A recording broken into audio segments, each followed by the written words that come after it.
Hi friends, જો તમે Russia જઈને જોબ કરવા માંગતા હોય, રશિયામાં સેટલ થવા માંગતા હોય તો આ ન્યૂઝ તમારા માટે છે. રશિયાની જે સરકાર છે એ એપ્રિલ મહિનામાં નવા સ્કિલ વિઝા લાવે છે.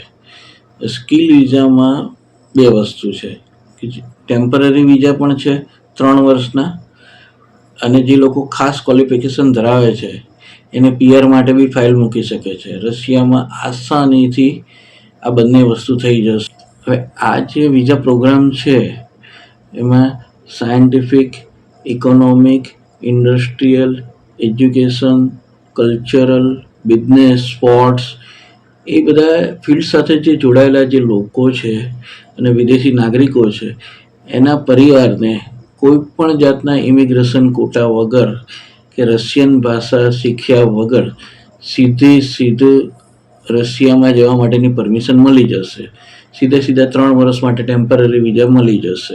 હવે આ જે સ્કિલ વિઝાનો જે પ્રોગ્રામ છે એમાં 2 તબક્કામાં અરજી કરવાની છે. પહેલી અરજી ત્યાંની સ્થાપિત એજન્સીને કરવાની છે.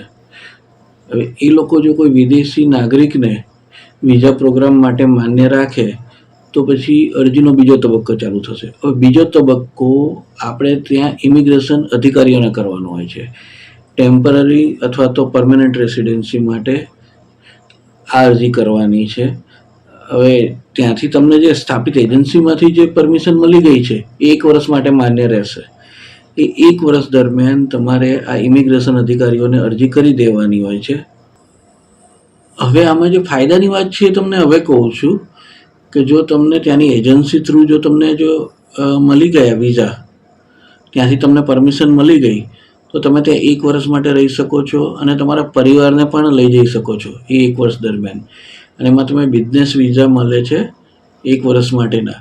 પણ આમાં મૂળ વસ્તુ શું છે કે તમારે એ 1 વર્ષની અંદર તમારે ઇમિગ્રેશન અધિકારીઓને અરજી કરી દેવાની છે 3 વર્ષના ટેમ્પરરી વિઝા માટે અથવા તો પીઆર માટે. અને આ જે વિઝા જે તમને મળ્યા હોય છે એ 1 વર્ષ માટે માન્ય હોય છે. પણ જનરલી તમારી જે ઇમિગ્રેશન અધિકારીઓને જે તમે અરજી કરો છો એ ફાઇલ લગભગ 1 મહિનામાં ક્લિયર થઈ જતી હોય છે, એટલે વાંધો નથી આવતો.